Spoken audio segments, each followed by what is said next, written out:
La Bible en un an.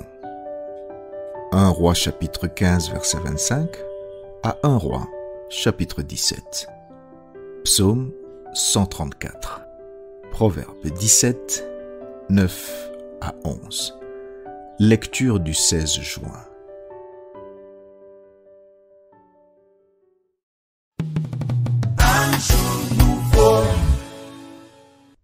Actes chapitre 10, versets 24 à 48. Ils arrivèrent à Césarée le jour suivant. Corneille les attendait et avait invité ses parents et ses amis intimes. Lorsque Pierre entra, Corneille, qui était allé au-devant de lui, tomba à ses pieds et se prosterna.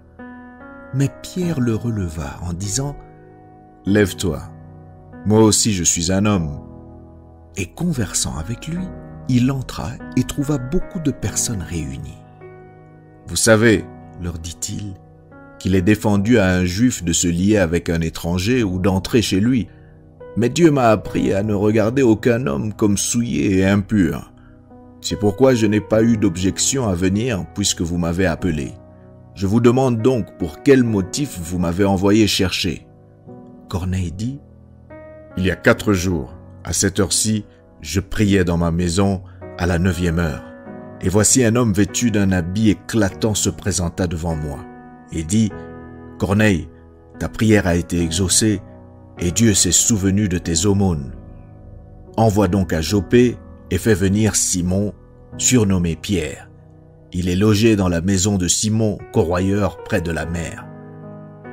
Aussitôt j'ai envoyé vers toi et tu as bien fait de venir.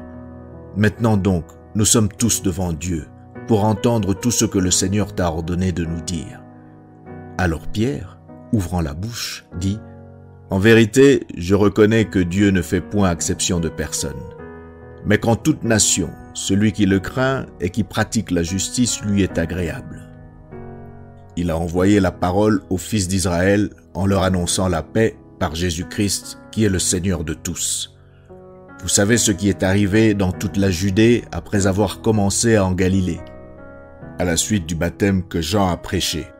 Vous savez comment Dieu a oint du Saint-Esprit et de force Jésus de Nazareth, qui allait de lieu en lieu, faisant du bien et guérissant tous ceux qui étaient sous l'empire du diable, car Dieu était avec lui.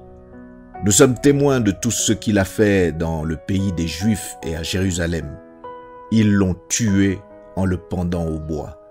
Dieu l'a ressuscité le 3e jour et il a permis qu'il apparût, non à tout le peuple, mais aux témoins choisis d'avance par Dieu, à nous qui avons mangé et bu avec lui après qu'il fut ressuscité des morts.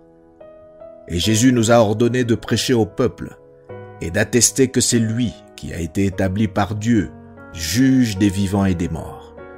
Tous les prophètes rendent de lui le témoignage que quiconque croit en lui reçoit par son nom le pardon des péchés. » Comme Pierre prononçait encore ces mots, le Saint-Esprit descendit sur tous ceux qui écoutaient la parole. Tous les fidèles circoncis qui étaient venus avec Pierre furent étonnés de ce que le don du Saint-Esprit était aussi répandu sur les païens, car ils les entendaient parler en langue et glorifier Dieu. Alors Pierre dit « Peut-on refuser l'eau du baptême à ceux qui ont reçu le Saint-Esprit aussi bien que nous ?» Et il ordonna qu'ils fussent baptisés au nom du Seigneur. Sur quoi, ils le prièrent de rester quelques jours auprès d'eux.